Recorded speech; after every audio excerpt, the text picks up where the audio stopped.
ancestry work, what I have found really to be really quite powerful and maybe surprising in some ways is that we're looking at all of that, but also we are going back to before that time of settler colonialism and before that time of where all the harm was started, and we're connecting with spirits and beings and guides from back when our roots were really connected to the earth, and when the wisdom traditions of our own people were the main traditions, right, that have been eroded, have been trampled on, have been, for centuries, right?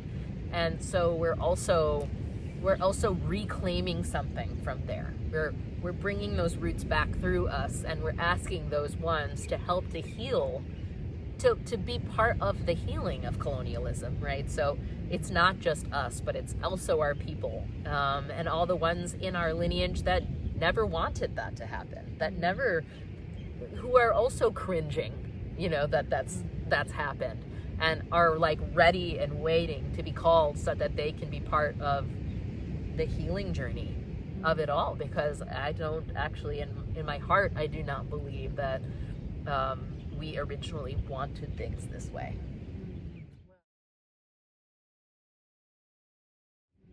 Well, I think that's points to this beautiful thing that, nobody was ever the first perpetrator, right? That we've had this violence, systemic violence that's been passed down, and that systemic violence is embedded in trauma, right? That the trauma keeps replicating itself, and that's why I think the collective trauma work for me has been it's been very magnetizing. I'm very interested in it because we can do our own work, and we need to. That's our responsibility. But when we do it collectively, it amplifies it, and the ancestral work is one piece of that. But it's like we need to come together in community, and not just, partly our own communities, and partly communities where we can bring different perspectives and different facets of history and our embodied knowledge, our embodied wisdom, our lived experience, to start to get a richer multi-perspectival kind of just approach and conversation. Well, and it's interesting that the ancestors are now sort of separate piece from that, but I actually think about it as all of our ancestors coming together in a space, right? Oh, wow. And so then how powerful is that? We all invite the healed ones here, right? Like your healed ones and my healed ones are here in this space, and they're bringing the wisdom through our bodies, and then we're sharing that wisdom through our bodies with each other. And that feels like it to me. That feels like Antara, or the heart of Antara, or kind of where we're going, or what we are really wanting to allow to emerge. Because quite honestly, we're in a moment of history that is gonna be it's tough, and it's just starting, but I see a kind of dark something happening. And what I'm saying is that we are gonna need, this is the kind of power we're gonna need, right, to be able to create and to harness together to really work with what's happening. And so if we don't do it, and we are the ones that have to do it, have to bring that together. Yeah, it's so pivotal.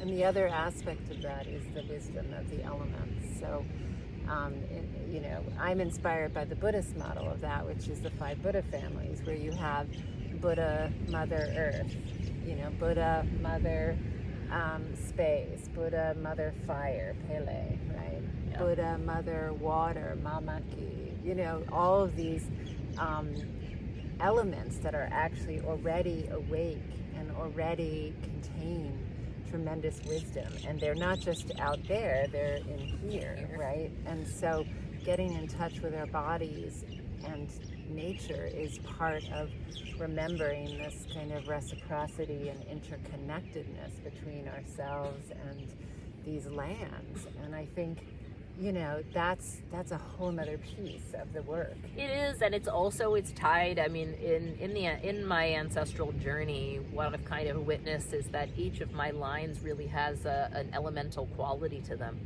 So if my people were really connected at one point to the ocean, then I can really feel ocean wisdom, and I can really feel like the water wisdom and that coming through me. So it's all linked, it's all the elemental. It's also bringing, like, what are our elemental traditions? This is the Buddhist elemental tradition that Holly's talking about, and the wisdom of the Buddhist lineage coming through and showing us, what does it mean to evoke water?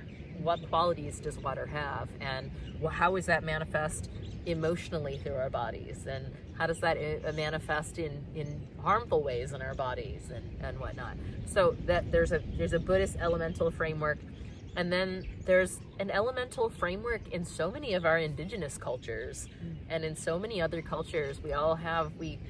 Our deep wisdom is really based off of the elements in nature. And so it's like, how do we bring all of that together now, right? How do we bring the wisdom of the ancestors, the wisdom of our spiritual traditions that we're steeped in for so many years, the wisdom that is flowing through our bodies, somatic wisdom, all these different wisdom. If we could bring them together, how powerful could that be? I can feel the power of it, but I know that I don't know the power of it even right now as we're talking here. I just have a glimpse.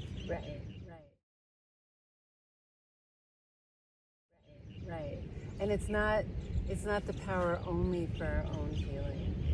It really is the power for how we could actually shift things at the base in the world. Like, if we can actually get to the elemental or ancestral, to the wound, to some of these core wounds, and tend to them, and witness each other in the depth of the pain and suffering of them, what can start to liberate, what energy can start to be recouped, that could be creative energy, to birth a future that is not based on oppression, that is not based on scarcity, and is not based on the kind of gross inequities that feel like they're only right now are kind of poised to grow even starker. Yeah.